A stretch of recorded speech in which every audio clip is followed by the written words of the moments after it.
that was a powerhouse session for all of you. And with that, I would like to welcome our next session guest, please, to talk about warehousing and logistics, the hot sector for now, redefined by e-commerce, FC's 3PL. I would like to welcome our moderator and our knowledge partner, Mr. Shobhit Agarwal, the MD and CEO of Anarock Capital. Shobhit, hi everyone. Hi. Shobhit has over 20 years of experience in real estate investment and is responsible for driving growth in investment banking with a focus on structuring joint ventures, raising equity, and debt advisory on disposals and acquisitions in core markets. So welcome, Shobhit. We also have with us Mr. Aditya Sikri, the president of IndoSpace, India's largest investor, developer, and manager of Grade A industrial and logistics real estate. Aditya has over 28 years of experience, both in domestic and international markets. And under his leadership, IndoSpace has fortified its position as the largest pan-India developer and operator of modern industrial real estate. Welcome, Aditya. Hello, everyone. Thank you for having me. Nice to see you all. We also have with us Mr. Mehul Shah, who's the CEO of Logos India. Mehul has 20 years of experience in logistics, real estate investment management, and international business management. Logos has around $4 billion under management of assets, and Mehul leads the group's efforts in executing strategy for India. Welcome, Mehul. We shall shortly be having our other guests joining, Hari and James. Good evening, everyone. You can, start the proceedings. Oh, is Hari there? Hi, good evening, Nitu. Hi, Hari. Sorry, Hi, Nitu. We have Mr. V. Hari Krishna, the Managing Director, Real Estate Investments for Canada Pension Plan Investment Board, India. And Hari is also on the APREA India chapter. Hari is responsible for CPPIB India's real estate program and has led joint ventures with IndoSpace, Phoenix Mills, and Shapoorji Pallonji. Welcome, Hari. Over to you, Shobhit, till we have James. So thank you, Neetu, for the kind introduction to me and my fellow panelists. I want to thank NAREDCO and APREA for organizing this and having us all over. Guys, we have about 25 minutes to talk about warehousing and logistics. I think the amount of time they've given us is appropriate to the asset class. I think it's so fast moving these days. I keep looking at this asset class and saying, man, every time we get a deal, there's more money than the opportunity. And this one sector, I think, continues to be a beneficiary of the pandemic because in more than many ways, it has changed the way logistics and warehousing was done pre and post. And I'm sure I will have some, I'll first bring in Mehul, who runs Logos, to really just tell us what has happened pre and post. I think it's the most relevant to this sector and how, the subject line itself says redefined by e-commerce, fulfillment centers, and 3PL. My first question to you, Mehul, is this correct? Are you seeing a big difference between pre and post COVID? Sure. Thank you. Yes, I mean, I would, in one word, yes, it has definitely made an impact. I mean, what has happened is locked in the house, working from home. What has happened is it has increased the digital buying from urban areas to the rural areas, the most farthest areas of India. So yes, there is definitely an impact. That's one on the digital buying. So which is definitely aided by the e-commerce. I mean, it has definitely made an impact. The other thing I would consider is because of this, the sentiments, because of the China, there's sentiments. The way we are seeing it, it's not anti-China. It is China plus one. That is the buzz around the warehousing and the industrial landscape in India. I mean, that's a second thing I would consider.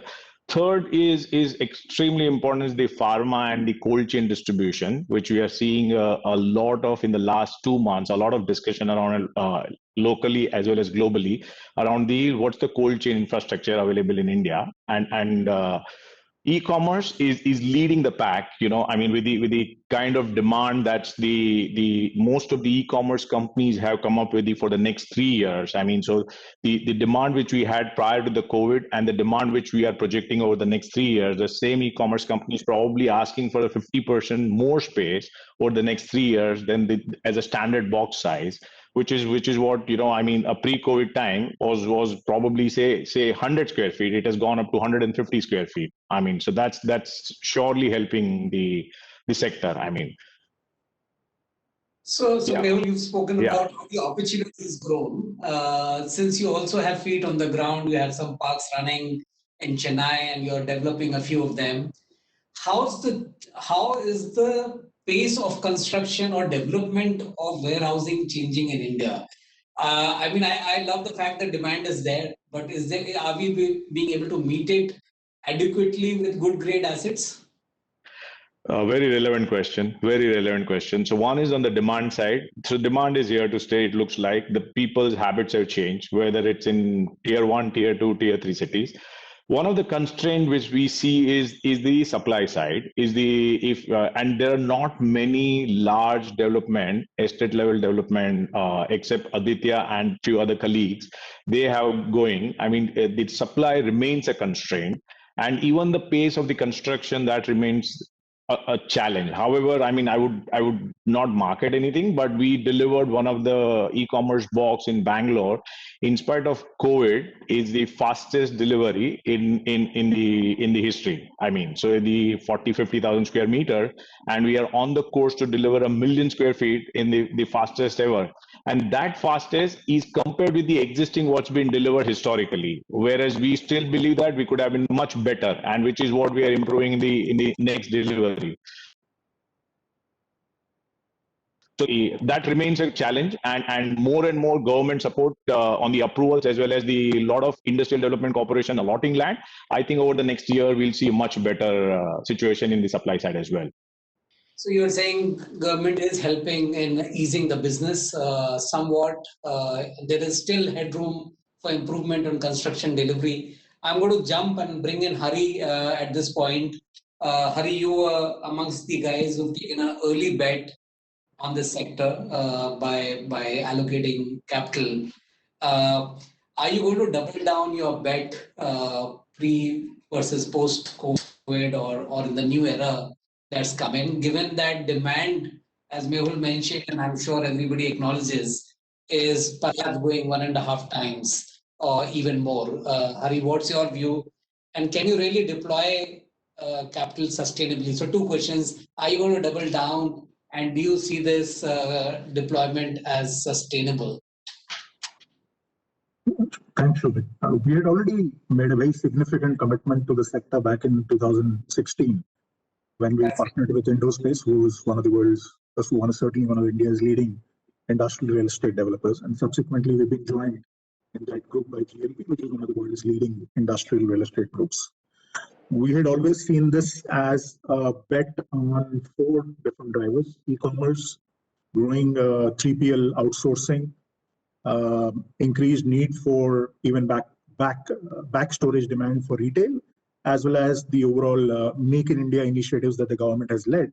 And there is need for that kind of space as well. And our portfolio sort of caters to all of those sort of segments. Some of these trends have only accelerated over the last several years. In fact, post-COVID, obviously the e-commerce penetration has continued to grow. So I'm happy that our thesis is continuing to sort of play out.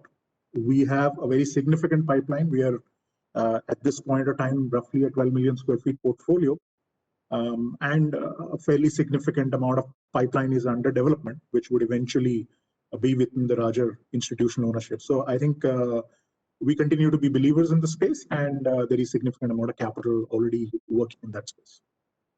Right. And Hari, you've seen, you've like you said, you invested way back in 2016, and you've been observing this sector and how it's grown both in terms of square footage and in demand. Can I just sort of have your comments on the rental market, the rental growth? So in offices, we are seeing growth during the same period. Some markets have got re-rated. What's your view on the sustainability of warehousing rents and what's your projection, whether it's going to grow, and multi-level warehouses as well. So can I just ask you both these questions? I think we have to bear in mind that there are two really drivers at play here. One is obviously the pure real estate locational dynamic. The other one is internet e-commerce penetration. From a locational sort of dynamics, being in a relatively peripheral location as compared to office or retail or some of these other more city-centric sectors, in general, the rental growth is likely to be influenced by the amount of land in supply and what's the overall square footage that is in the market at any given point of time. So that certainly is the case. But more importantly, in the last 5 years, I would say perhaps industrial globally has had one of the highest rental growths in almost all key major countries. And that has principally been driven by the fact that most countries have transitioned from, let's say, roughly 5 or 6% internet penetration to something like 25% in China, a number which is in high teens in US, and somewhat similar comparable numbers in most other countries. India at this point of time is at an internet penetration level of 5%. And by a variety of estimates, by consumer adoption and by subscriber adoption, one can certainly see this number getting to 15 to 20%. Now, the argument is that whether we're going to get there in 10 years or 15 years or perhaps even 5 or 6 years. Once you see that playing out, I would imagine that you would see significant excess of potentially demand over supply, which would lead to attractive rental growth for investors. Absolutely. So you're saying that we are well on the way of growth, and your bet is that as internet penetration goes, rents will move up, as is the case in many other countries. And I tend to agree with that. Aditya, I'm going to bring you in on this one. You've done, Hari's spoken about your growth indirectly, but I want to bring you in. You've done this very recently. You guys have announced a transaction with Coolx Partners. It's a specialized pharma cold chain. What's driving that? What is the driver? And are you guys going to get into more specialization after this, like multi-level warehouses or something new that you want to come up with? Thanks, Shobhit. Good to be here. On the Coolx front, it was kind of a natural progression for IndoSpace. Like Hari said, our operating portfolio is 12-13 million square feet right now, but under development and land banks put together in our development funds, all total north of 40 million square feet today. And obviously the horizon is to grow even further. Like Mehul articulated a little while ago, pharma cold chain, these are opportunities that are there in the market which are there for the taking. Given all the manufacturing advantages that India brings in this sector, coupled with the fact that this subsector is relatively unorganized, we identified it as a potential opportunity, coupled with land banks that we already had in place in strategic locations. So, when the Holy Trinity get together of location, sector, and demand, then it spells out an opportunity, and then it's for us to, either make a success of it or make a meal of it. That we'll see. Obviously, we are hopeful that we are headed in the right direction.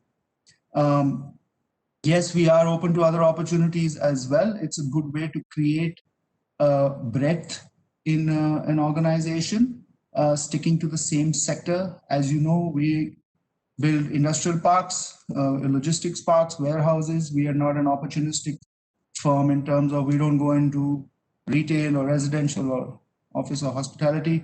This is the sector that we're in, but there are subsets in this sector that define opportunities for us based on whatever potential consumption patterns we foresee in the future.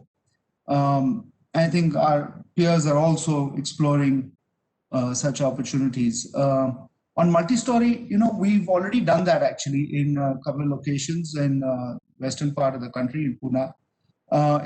It was a slow start to begin with because, we did ground plus one buildings, and we showed them to consumers in potential tenants in India who looked at it and said they couldn't get a grip of why there is a multi-storied warehouse when they're used to single-story structures.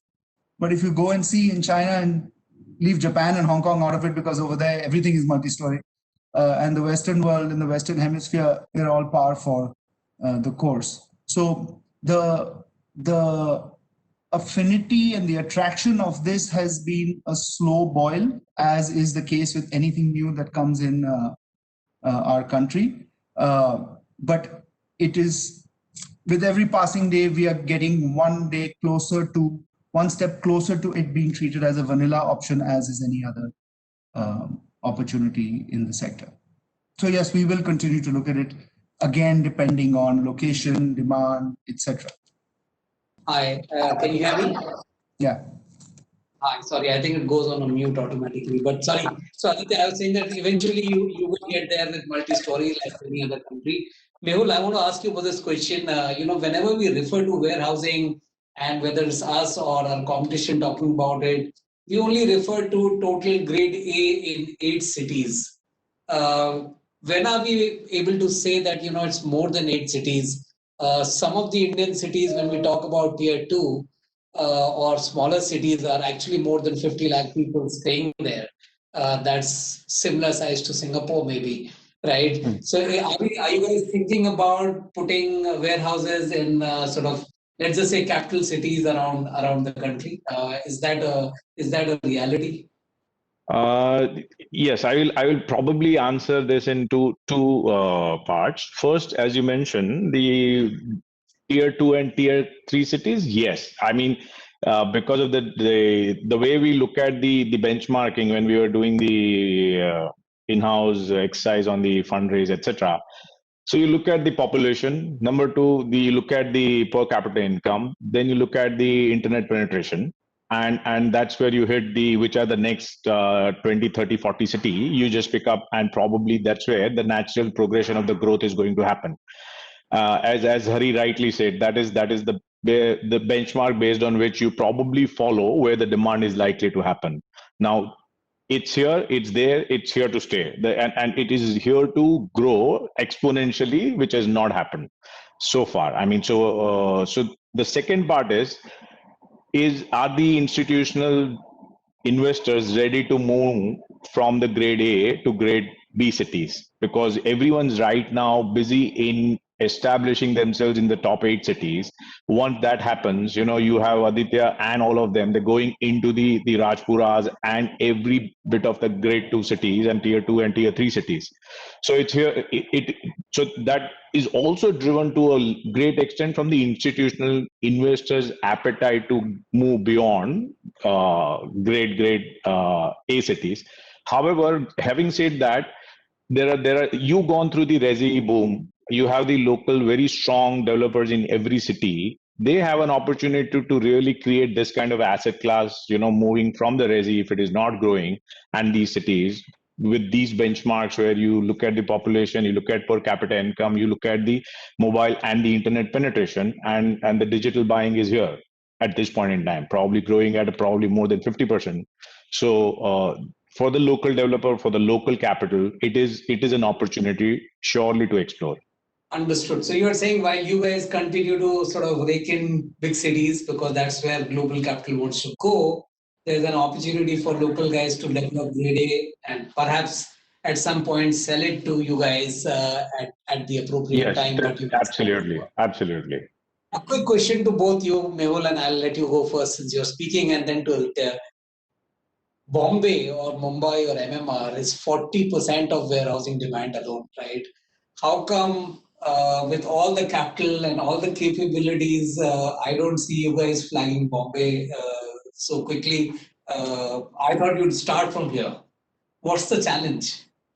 We did start from here. We did, from before we really set up the venture, the entities, we did start with partnering with a Bhiwandi developer. The challenge here is the land. I mean, that's the land is just not available where the location you require, right? And the way the land holding is fragmented today, in and around Bombay, that remains a challenge. So I would say more than the demand, it's the supply problem, and it's the land availability, quality of the land, the way institutional capital would want to see the land stacked up. It's just very difficult. I mean, so it's been 4 years. Any land, any corner of. Hello. So the land is a difficult proposition at this point in time. So more than anything else. Aditya, would you agree? I mean, I'm sure you guys have been here around longer. When do we Mehul's see been here for 4 years. We've been here for 14 years. We don't have one Yes. square foot of space in Bhiwandi. Let's do something together. Can I request Anarock to please find us compliant title, I was plotted land in Bhiwandi? We'd be very appreciative of the same. The thing is that, the idea of bringing this out is obviously we've got participants from Bombay, we've got NAREDCO here. So guys, we need to really work on the land policies to be able to bring in high quality developers and warehouse developers to start. I mean, yes, we can do all. The thing is, Shobhit, that for us, we are institutional investors, right? So we can't get away by checking 99 out of 100 boxes, whether it's buying land or constructing or leasing or operating, whatever it is that we do, all of it.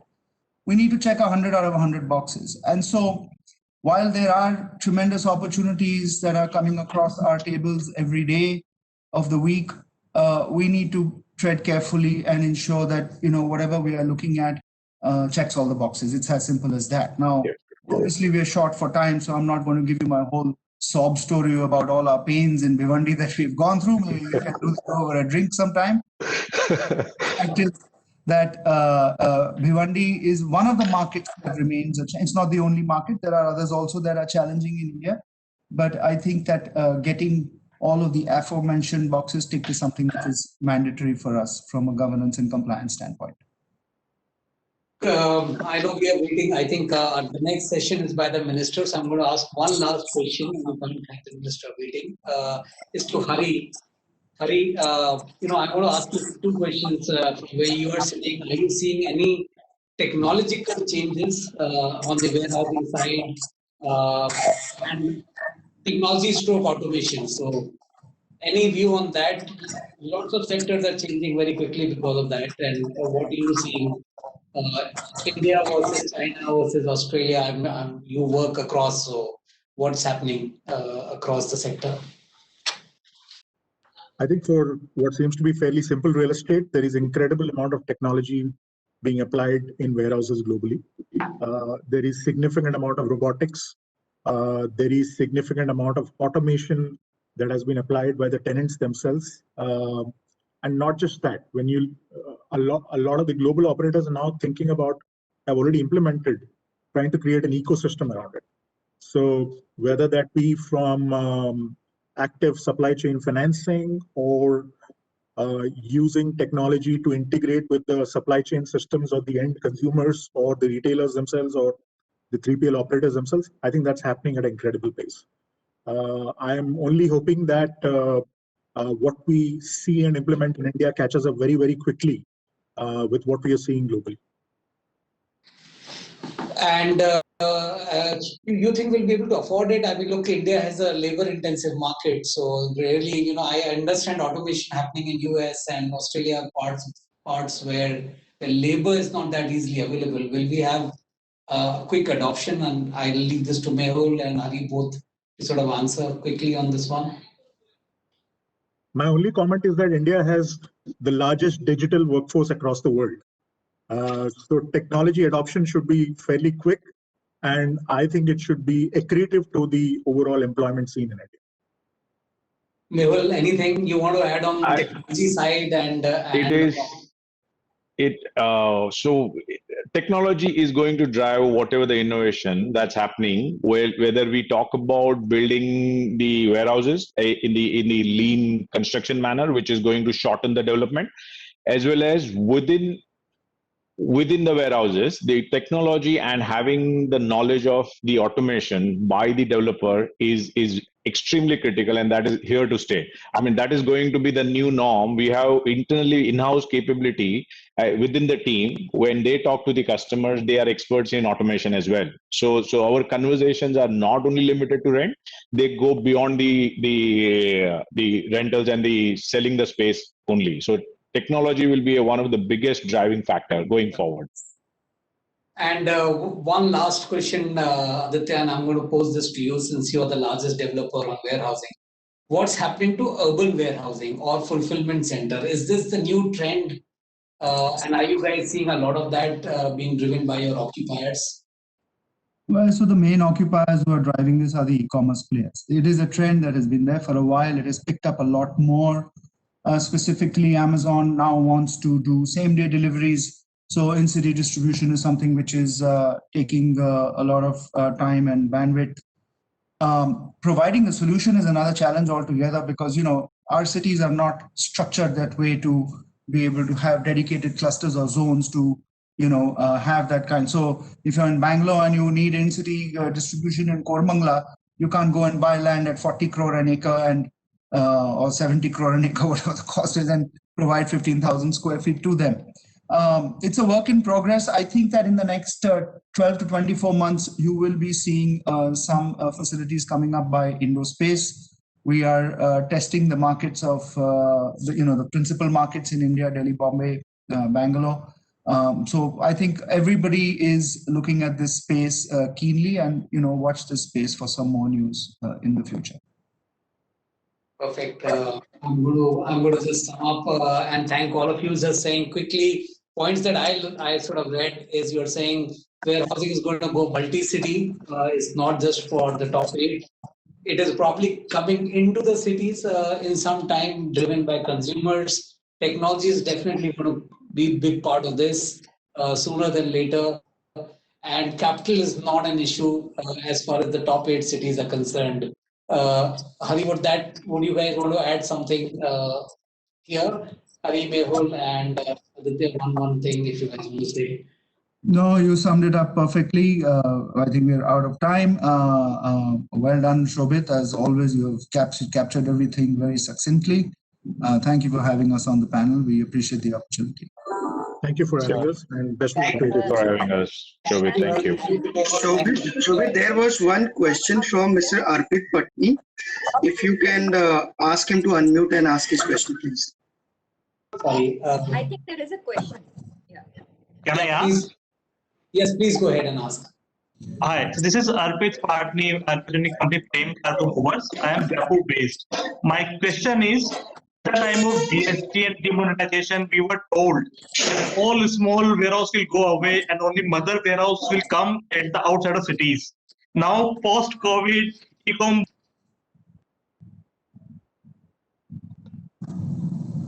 But I guess he's sent his question in the Q&A box. If you can just have a quick look and reply. Okay, so basically, if I've understood the question, you're saying that will the big boys eat up the small boxes? Mehul, you want to take that? You want to reply to that? Will only the big boxes stay, or will they leave headroom for smaller guys as well? So is the question is towards the bigger player or a smaller player? If it is on the size and the scale of the actual space, there would be every bit of space requirement. There is a gradual shift happening. I think there's so much of echo. Yeah, so there is a gradual shift happening from a smaller, everyone is growing. It's not only the big boys are growing. So we believe that there is enough and more potential for boxes starting from 50,000 and going up to 1 million square feet. In fact, this morning only, we in our NCR park, we planned for a box which was around 60,000 square feet, and we were, the team was having a question whether this will work or not. So we said that we have all the options starting from 60,000 and can go up to a 1 million, a single box. That kind of options we have in our park. So that will still stay. You're saying big boxes and small boxes will coexist. It is not that one will replace the other. right? No. Sorry, Nitu, is there It will change its configuration based on the city, based on your size of the land profile. So that will change. But I wouldn't say that the small boxes are going to vanish. No, there would always be a demand for small boxes as well. Aditya, you want to comment on this as well? Since you're building the largest big boxes. Well, we are one of them who are building it. Just look at Amazon alone. They've got fulfillment centers, they have receiving centers, they have sort centers, they have in-city main distribution, they have prime delivery distribution, and you have reverse logistics. So it's just one company that's got 5 or 6 different configurations. Now, if you just add to the rest of the entire warehousing and logistics industry, there's enough room for big, small, medium, good, bad, ugly, everyone to coexist as long as they make grade A spaces. Neetu, are there more questions, or I can ask one? I can ask one till more questions are coming. I cannot see any more questions in the Q&A box for now. Yeah. So I'll ask. I just want to. Unfortunately, Jim could not join. He was in Atlanta, perhaps some technology issues. But we were talking, and he said that dark spaces within malls are giving way to warehousing. Right. So these were literally sort of dead spaces or dark spaces. Are we going to see this kind of trend that build for something else but used for warehousing? Are you seeing this kind of demand coming in? Are you asking me? Yes, Aditya. Anybody can take this. The thing is, if you think about it, it makes sense. But then it all comes down to that specific location and infrastructure. I can be honest with you. I can admit that we have also looked at some opportunities in India where, the top floors of malls that have kind of had tenants vacate large spaces, 20, 30, 50,000 square feet.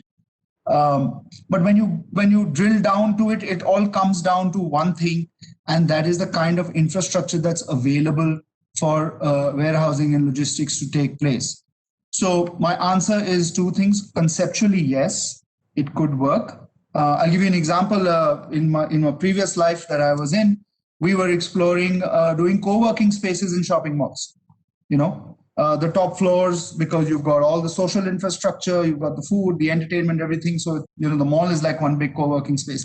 The same thing applies to this. So if the infrastructure suits, there is no reason why you can't look at it. Okay. And Mehul, how quickly we'll be able to build some cold chains in order to help the COVID vaccine to get transported? I'm told that it requires massive amount of infra.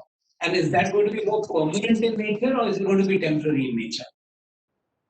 Well, I have my doubts. I've been building cold chain for the last 20 years. I have my doubts India has capability to really build and cold chains as quickly as possible.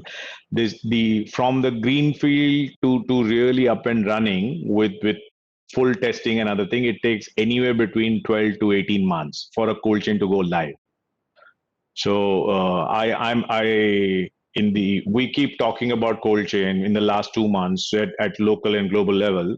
I mean, that remains a challenge. I'm really excited with what Rahul is trying to do with Aditya and IndoSpace, and that probably is there is one way that you can build rack assisted warehouses which can come up in 6 months time or 9 months time if everything is planned well. There is a possibility. And the cold chain for the vaccine distribution, I think the government has a lot of plans, and that plan will work like an election. The way we go and vote, that is how the vaccine is likely to be distributed and monitored. So I am really hopeful on government's plan to execute, and they will come out with the way it is going to be dispensed. Yeah, but it remains a challenge. It surely remains a challenge. It remains a really great area of interest to all of us. And as logos, we build like huge cold chains across in Australia and China. So I mean, we would at any time we would love to really create something of a scale. Thank you, Mehul. Thank you. Thank you, Aditya, once again. I think we're done with questions and the minister is also here. So, guys, thank you once again for giving us the time. Shobhit, thank you for being brilliant as ever. Thank you, Aditya Neetu. mentioned and Mehul mentioned. Aditya, Thank you, Neetu. Thank you, Neetu. has already left us. Do try and join us for the minister's session as well if time permits. Thank you so much, Sure. Mehul and Aditya. Thank you, Neetu. Thank you. It's been a pleasure. Thank you, Shobhit. Bye, Adi. Thank you. Bye. Bye. Bye. Thank you. Bye. Thank you. Bye.